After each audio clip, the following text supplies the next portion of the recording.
Good morning. It's Monday, December 22nd. The multi-front war in the Middle East is now 807 days old. I'm your host, Jonathan Schanzer. Welcome back yet again to the FTD Morning Brief.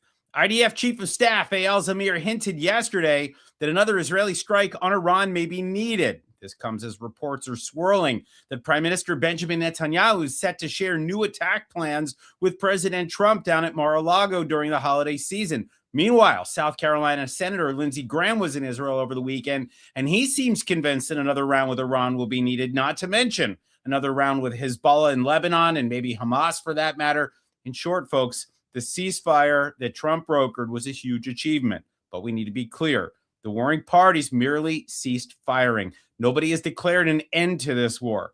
And if any of these officials know what they're talking about, and let's face it, they all do, we're likely in for more fireworks. It's a matter of when, not if I see it right, but I hope I'm wrong.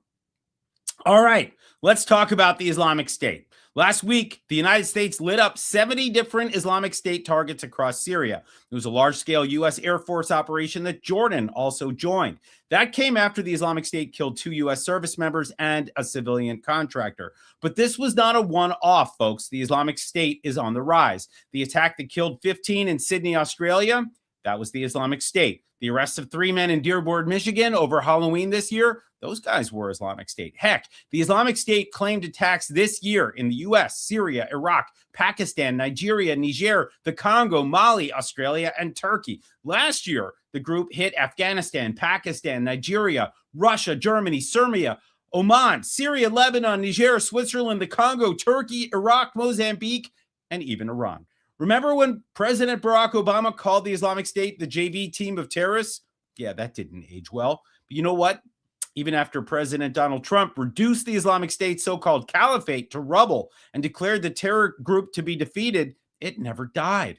Today, the Islamic State does not have a home base. Instead, it's a transnational terrorist organization, not unlike what Al-Qaeda was before the 9/11 attacks. We all want the war to be over, that war on terror, but it ain't. If anything, it's just entering a new phase. Add to that the war in the Middle East, throw in a dash of anti-Semitism, and you see what I'm seeing, the reemergence of the Islamic State. Okay, lots of news this weekend, so buckle up. Here we go. Lots of concern right now in Israel that an Iranian military drill involving missiles and missile defense is larger than normal and could actually be cover for a massive ballistic missile attack. The Kiryat in Tel Aviv, Israel's Pentagon equivalent, is on high alert, and for good reason. The Iranian regime continues to work overtime to rebuild that missile arsenal. And don't forget that the Houthis have those ballistic missiles. So do the Shiite militias in Iraq. So does Hezbollah. As I often say, we are not out of the woods yet, folks. The war could come back at any time. The Trump administration is denying reports of plans for a multi-billion-dollar project to make Gaza great again. The purported plan, dubbed Project Sunrise, was said to include a $60 billion contribution from Uncle Sam. Well, that apparently is not happening, and I'm happy to hear it, because it would be like flushing American tax dollars down the crapper. Set aside the insane dollar amount for a minute. What about just ending the Hamas rule in Gaza? I'd settle for that. And from my vantage point, there doesn't seem to be a lot of progress on that front. So despite all good faith efforts by this administration, let's put that Gaza great again thing on pause.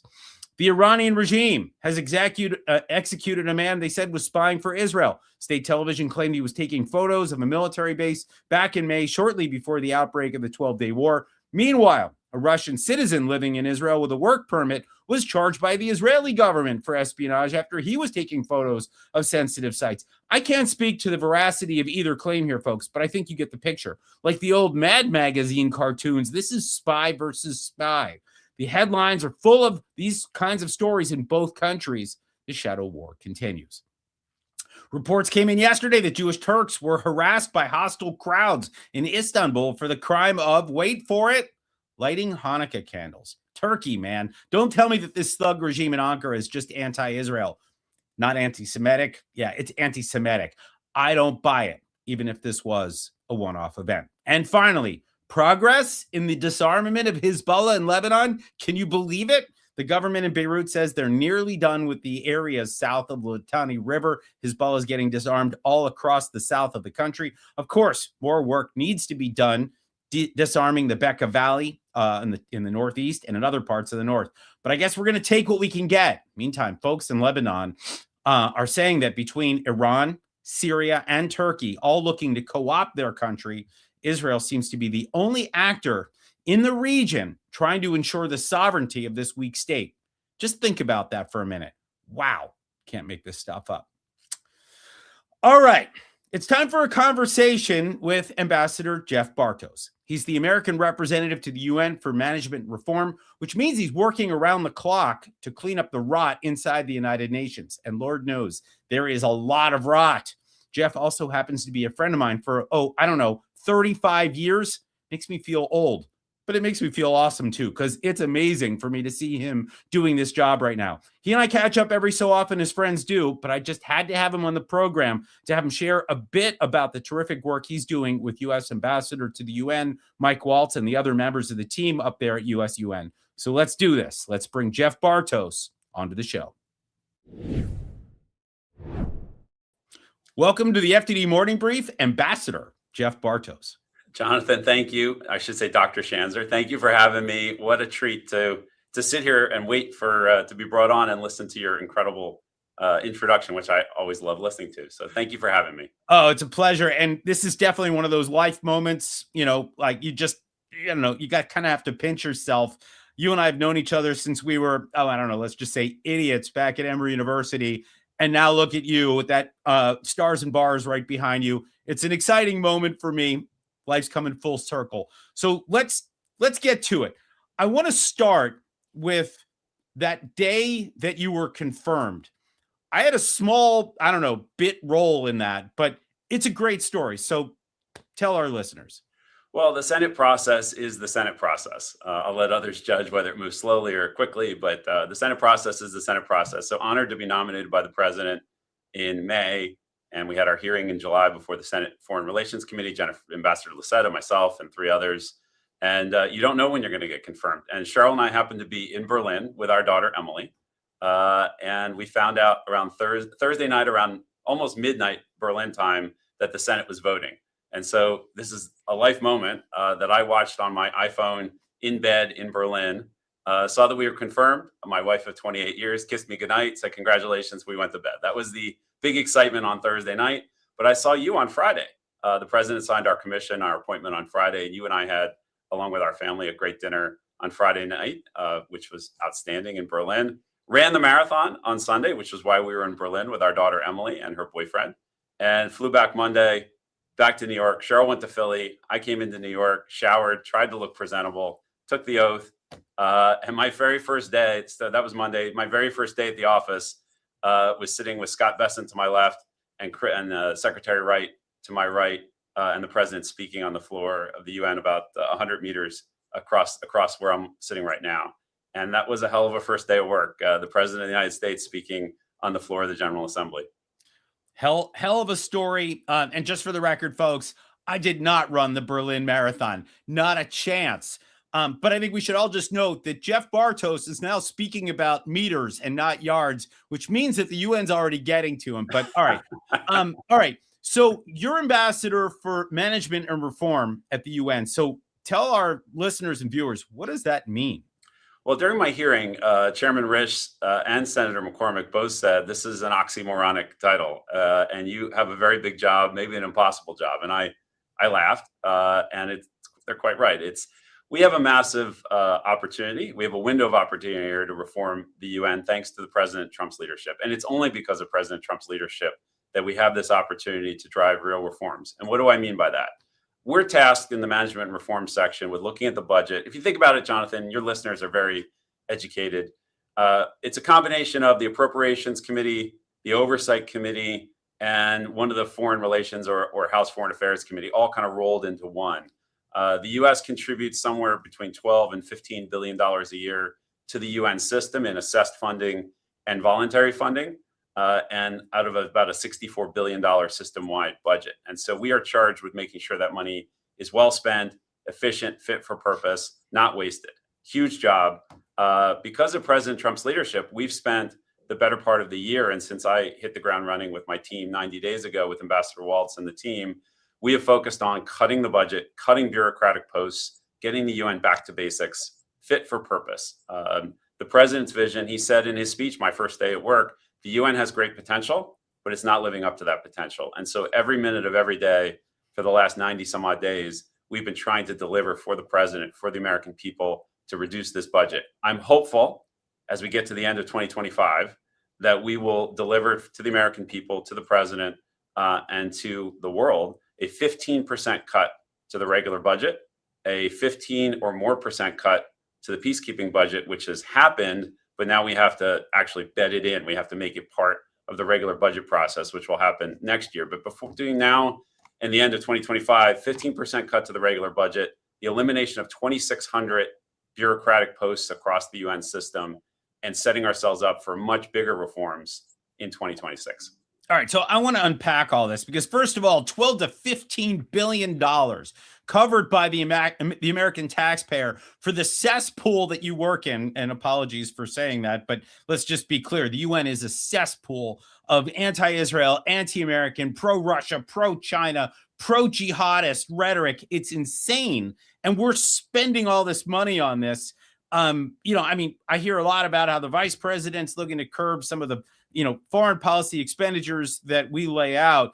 This feels like a big one. So, okay, 15% cut, you mentioned 2,600 posts, you mentioned both getting cut. What does that look like? I mean, how does that impact the way the UN functions? Does it impact it at all in your assessment? And then what is the plan after that when you talk about the horizon? And I know you guys are being ambitious, and I'm deeply appreciative of that. What does that mean looking forward? Well, and I won't bore you with the nuances of the UN budget, but if you think of it in three buckets, and it's more than that, but think of it in three buckets. You have a regular budget where the US is assessed 22% of a regular budget, which if we get the cut that we're looking for, next year will be something like $3.2 billion of budget. Our share would be 22% assessed. The peacekeeping budget, round about $5.5 billion. We'll be looking at that very closely starting in January, right up through the budget renewal in June of 2026. So looking to make cuts there. And then the bulk, and the US share of that is 25% of peacekeeping. So 22% regular budget, 25% of peacekeeping. You roll those two together and you're looking round about $2 billion, a little less than $2 billion. The rest of the US contribution is purely a voluntary contribution. The World Food Program can be upwards of $4 billion a year. Other organizations, the IAEA, the World Intellectual Property Organization, the International Telecommunications Union. There are lots and lots of UN agencies that no one's ever heard of. There's a space agency. There's an International Civil Aviation Organization.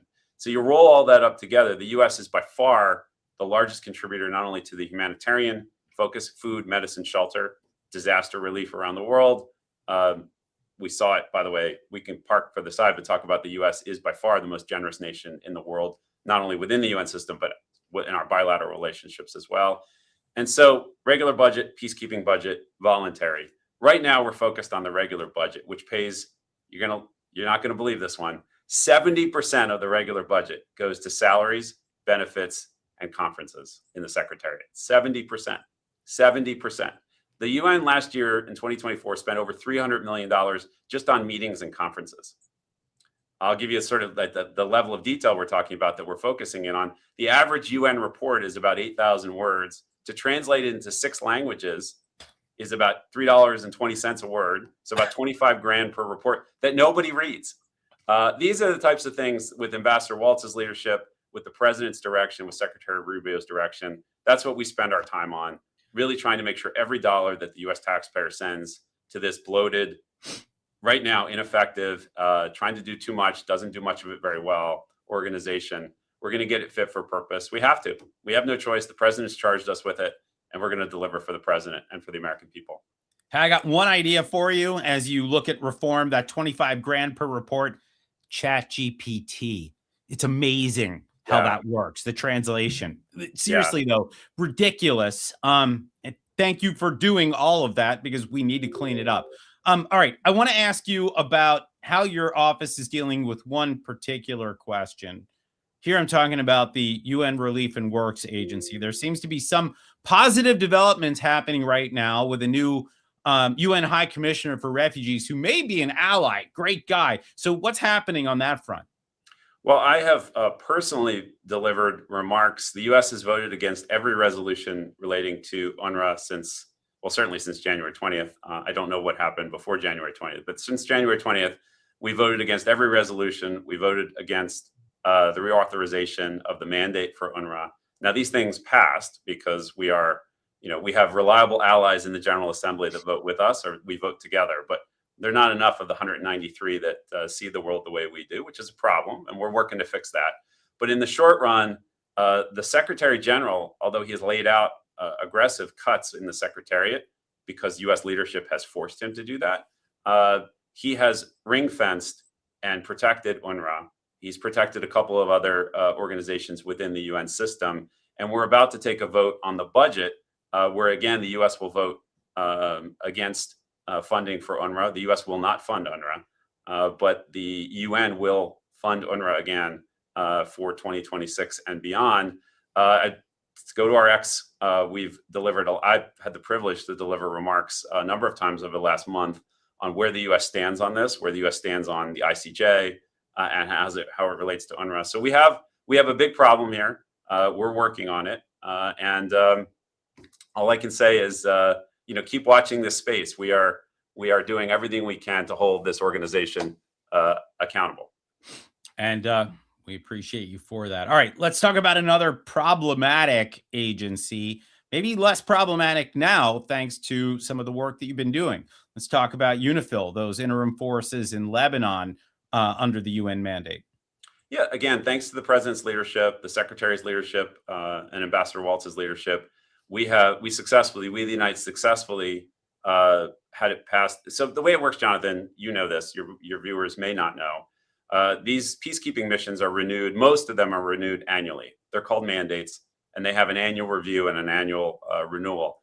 And this past year, in 2025, the United States, because of U.S. leadership, we were successfully ended the UNIFIL mandate. And so as of a year from now, December of 2026, UNIFIL will have finally wound down, saving, wait for it, $600 million a year that is spent on that peacekeeping mission that I think we can all agree wasn't that successful. So that will wind down.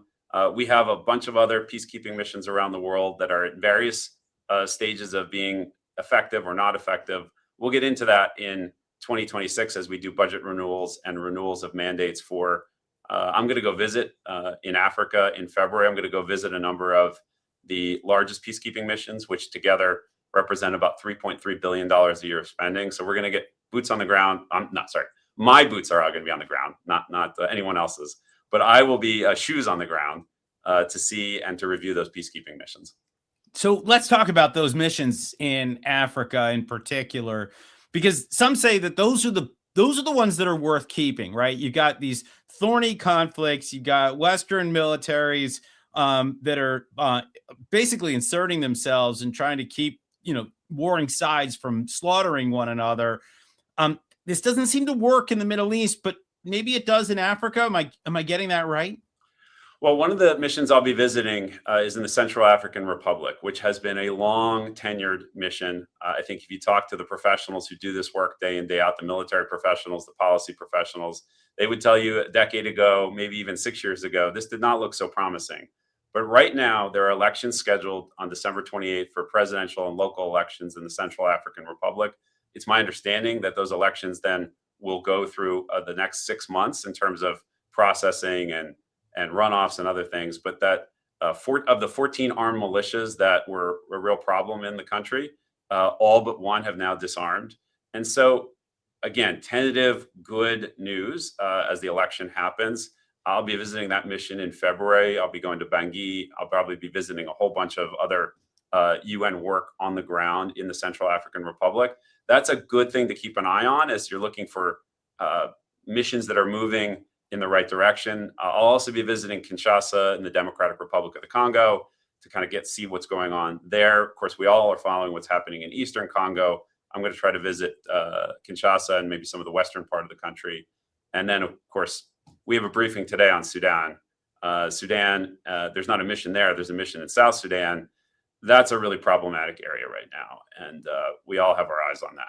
Yeah, Sudan, by the way, is it's a contested space for. I mean, Al Qaeda has been there. Iran is trying to reestablish a place there. The Muslim Brotherhood. I mean, this is an area that, I mean, it's not just, there's obviously a disastrous civil war that's happening there, but it's also a contested space as it relates to the multi-front war in the Middle East. So, wishing you the best of luck with that part of your mission. I want to ask you about ICC. ICJ, Francesca Albanese, that special rep on the Palestinian issue. There's a lot going on where the U.S. is kind of slapping down elements of the UN, players from the UN that have played a very harmful role, that the multilateral actors that are doing damage as it relates to the war in the Middle East. What's happening on that front?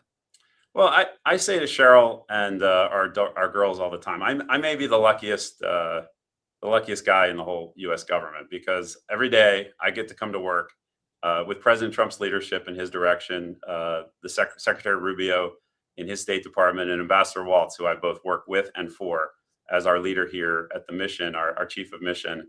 And there's full alignment up and down the U.S. government on these issues. It's really, for me, it's really an honor to be on the ground doing some of the work and contributing to the work that the whole team does. And so sanctioning the judges on the ICC, which there were 2 more sanctions last week, sanctioning so-called special rapporteur, which that's UN speak. I don't know why they use such fancy titles, but she being Francesca Albanese, is a special rapporteur through the so-called Human Rights Council of the UN, and she has been sanctioned. And boy, you can find her all online whining about how hard it is to be her now that she's been sanctioned all over the world. And I would simply say, maybe she should remove her hatred of the United States, stop trying to blacklist U.S. companies, stop trying to sanction and hurt U.S. industry and U.S. businesses that do business all over the world, including in our ally, the State of Israel. So maybe shouldn't do that, and maybe things would be a little better for her. So she's on the FO of the FAFO, and so be it. It's likewise with the ICC. I delivered remarks on behalf of the U.S. mission on the ICJ advisory opinion from just in October that purported to force Israel to work with UNRWA. Now, the point we made in those explanation of vote is that the president's actually solving the situation on the ground in the Middle East. The 20-point plan, we all stood together, all the nations of the world stood together in Sharm el-Sheikh, signed the peace plan. We got Security Council Resolution 2803 passed here at the UN, Ambassador Waltz and the leadership of US to make that happen. So our friends who passed these resolutions praising the ICJ are a day late and about $50 short. They are they're fighting yesterday's battles. They're missing the mark. They're not contributing to peace and security. And the UN, if it is to get back to basics, and you asked the question, can we reform this place? If it is to get back to basics, then our allies need to wake up and be part of the process of bringing real peace and security, not only to the Middle East, but around the world. President Trump's leading on that. And it's really the job of many other countries to help. Ironically, that ICJ resolution, which we fought so hard against in the General Assembly, was brought by some of our European allies. And it's a real shame. And again, respectfully, I think they're just missing the mark. All right. I know you got to get going to a meeting momentarily. I do want to ask you, I heard you met somebody famous on your birthday at the UN. Tell us about that for a minute. Yeah, if you had asked me during my Senate hearing, which you're very nervous for because it's the U.S. Senate and it's live on television, C-SPAN. If you had asked me in my prep for my Senate hearing, what would you do if you met Nicki Minaj at the UN or at USUN? That would not have been on, as they say, on the bingo card. And so, yes, on my birthday, November 18th, Ambassador Waltz hosted Nicki Minaj, who's taken such a bold and courageous stand on speaking up for persecuted Christians in Nigeria and throughout the world. But specific, that event was about the persecution and religious violence against Christians in Nigeria. And Miss Minaj was eloquent and passionate and incredible advocate for this important effort. And it was great to meet her. And I told her it was my birthday, and I got a big birthday hug, which was fun. And yeah, there's been a lot of highlights here. We have an amazing team. Like I said, I get to serve President Trump and the American people. I work for Secretary Rubio and Mike Waltz, Ambassador Waltz. Just trying to do good work and get this place fit for purpose. But that was a really fun way to spend the birthday. That sounds like a lot of fun. Sounds like you're having a lot of fun most days. Thank you for all that you do. Thanks for joining us today, Jeff. Great to see you as always. Thanks for joining us today on the FTD Morning Brief. Thank you for having me, and a healthy and happy New Year to all your listeners, and of course to you and your family. All right. Always happy to see that guy succeed. All right, folks, this is the part of the show where I tell you to read our website, to check out all the informative new content on our socials, and to give generously as we steer into the last 9 days of 2025. Contributions to FTD are tax deductible, and beyond that, they just make you feel like you're helping to make the world a better place. As always, I encourage you to head over to ftd.org/invest with a credit card handy. This is also the part of the show where I tell you to have a great winter break. We're giving the team here a well-deserved breather, and I wouldn't mind chilling out a bit if I do say so myself, and I do. Barring any major events in the Middle East that might prompt an emergency episode, the plan is to get back in the saddle on January 2nd. So go hit the slopes. Go get some sun on the beach. Make a snowman with your kids. Be lazy in your flannels at home in front of a roaring fire. Enjoy whatever it is you do over winter break. And I'll see you in 2026. Until then, as always, I'm Jonathan Schanzer signing off for FTD.